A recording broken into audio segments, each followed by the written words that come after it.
There's only one person on earth. One evening, Deb and I joined a guided meditation at another couple's house, led by a very dear and gifted clairvoyant friend. 12 of us, including our guide, were seated in a circle. In the center of the room was a small table with some flowers, candles, crystals, and a seated Buddha figure. Our leader began the meditation with the news that a group of 20 guides from Sirius were here with us. They had shown up for the first time a few months before at one of these meditations and had offered to work with us for a while. I myself had never seen or felt their presence, but that was typical of me.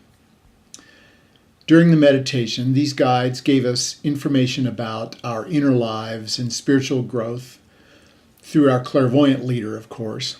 Toward the end, they asked us to go somewhere of our choosing in our imaginations. So I thought of a mountain in Wyoming and imagined myself there, though I was really more aware of my physical body sitting in a chair.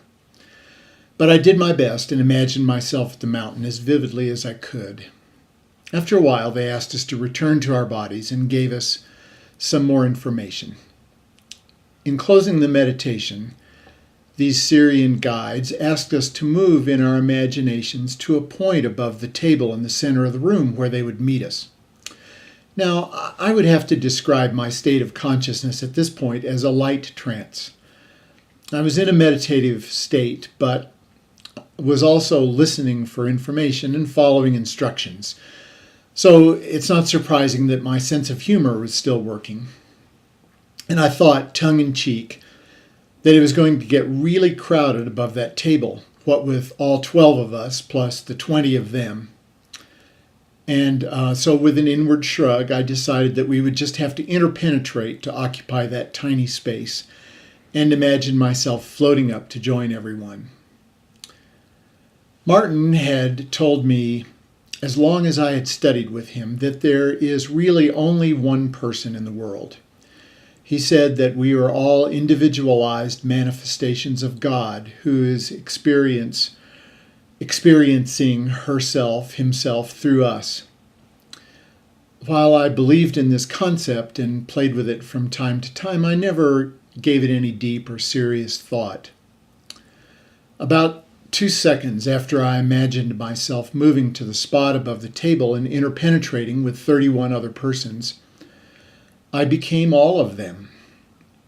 I was all 32 of us.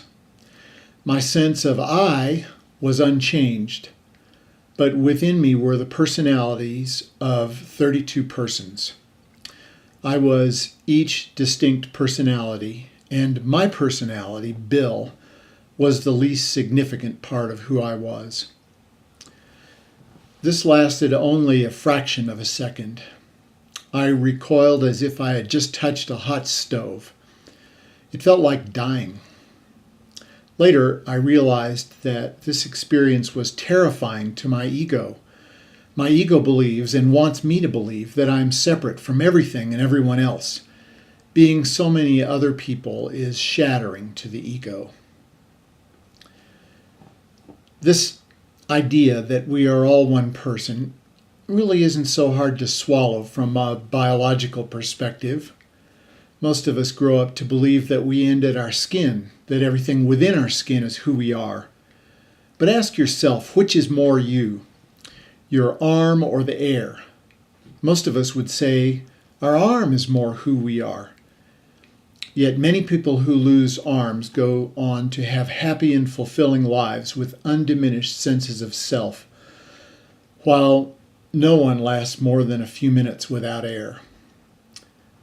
We all breathe the same air, so you could make the case that the air is part of our body and that we are all one organism.